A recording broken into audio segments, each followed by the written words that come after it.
e em nenhum outro há salvação, porque debaixo do céu nenhum outro nome há dado entre os homens pelo qual devamos ser salvos.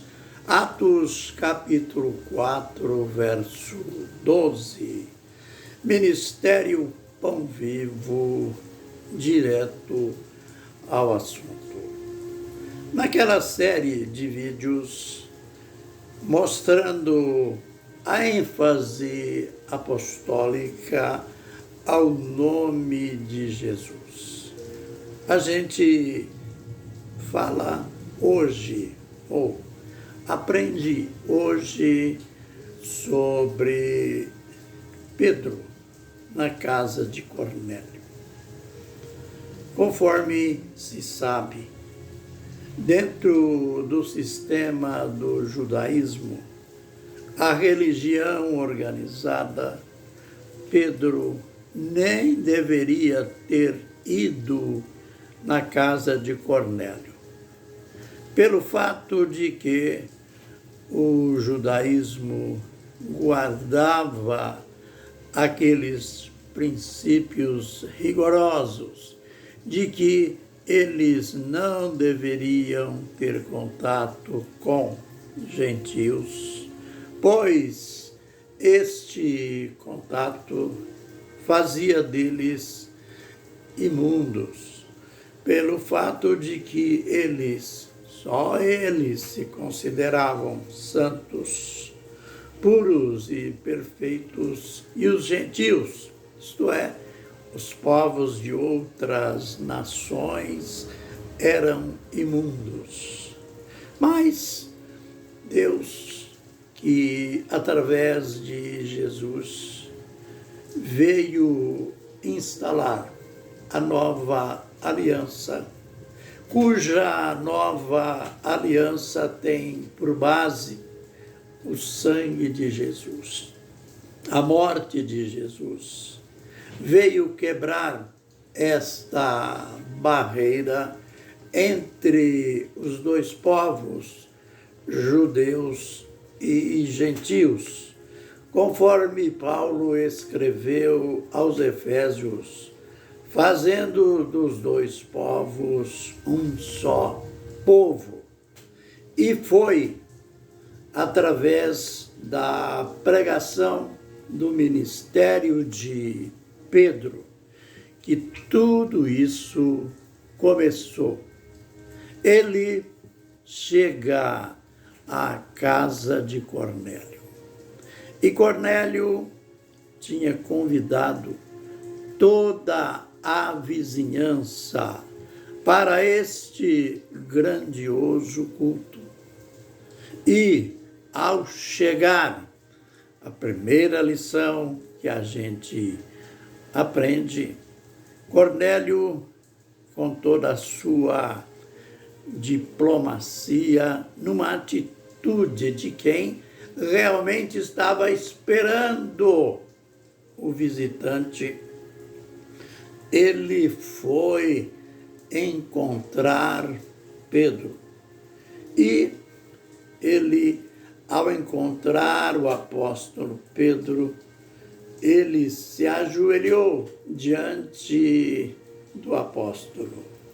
Mas, surpreendentemente, para Cornélio e para os idólatras de hoje, Pedro, pegando-o em sua mão, levantou Cornélio e disse: não faças tal, levanta-te, eu também sou homem. Que lição, né?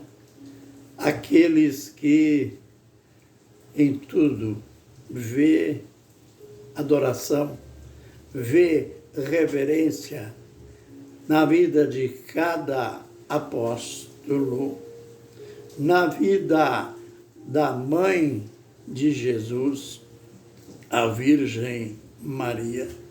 Que lição! No Novo Testamento, aliás, em toda a Bíblia, mas principalmente no cenário apostólico, se conservava este princípio de que a adoração é unicamente a Deus.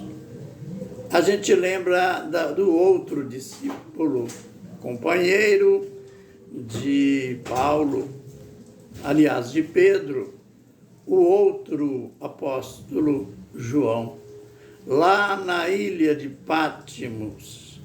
Para ele, o desafio foi maior, que ele que estava tendo aquelas poderosas revelações, visões, agora já no final de tudo, aquele anjo que vinha dando as revelações para ele, logicamente, um anjo lindo, majestoso, ele se dobrou, ajoelhou em sinal de adoração ao anjo.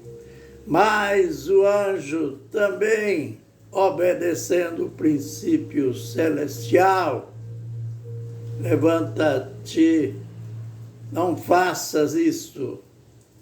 Eu sou conservo teu e dos teus irmãos. Adora a Deus. Que lição!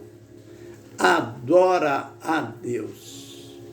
Você sabe que nós temos a tendência de, quando vemos alguém se projetar no ministério, na obra de Deus, nós temos a tendência do endeusamento, só porque aquela pessoa ou aquelas pessoas têm um certo carisma. Nós começamos a endeusá-las. Mas as Escrituras, e eu repito, principalmente no Novo Testamento, as Escrituras do Novo Testamento nunca deixou lugar para esse tipo de atitude, adoração somente a Deus. Cornélio tinha convidado toda a vizinhança.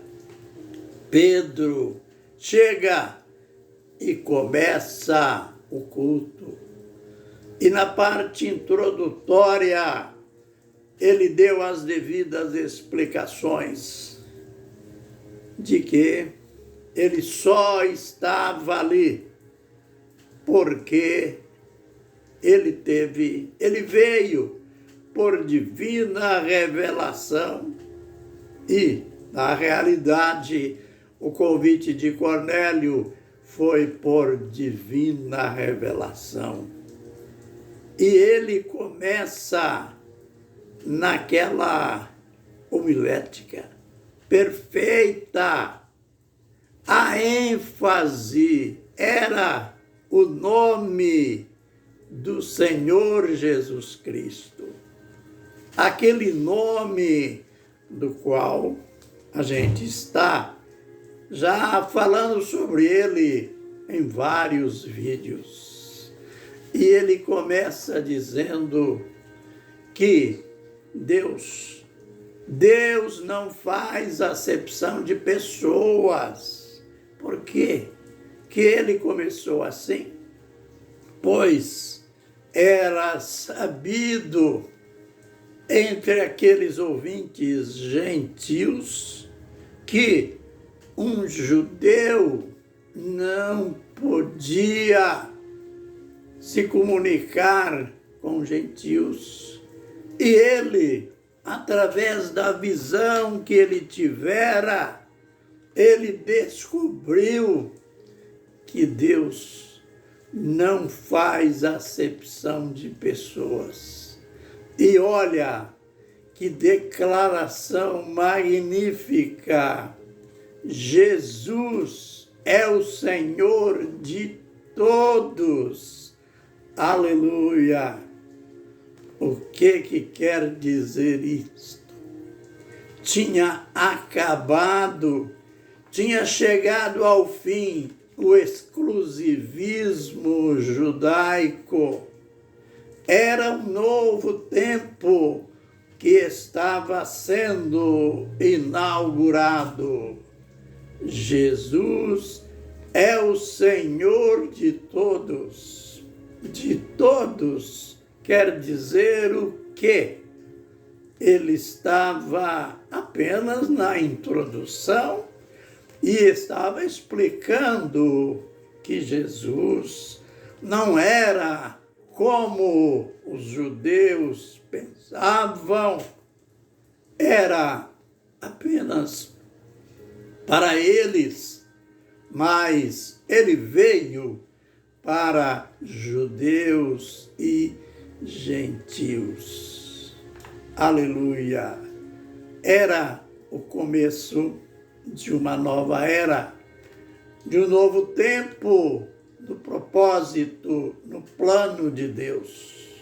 No vídeo seguinte, nós iremos ver o que Deus fez neste culto. Este culto que, para eles, para todos, era estranho. Na verdade, a gente conclui dizendo: Jesus é o Senhor e Deus de todos, gentios e judeus. Que o Senhor nos abençoe e nos guarde. Que o Senhor faça resplandecer o seu rosto sobre nós e tenha misericórdia de nós. Que o Senhor sobre nós levante o seu rosto e nos dê a paz. Amém e amém.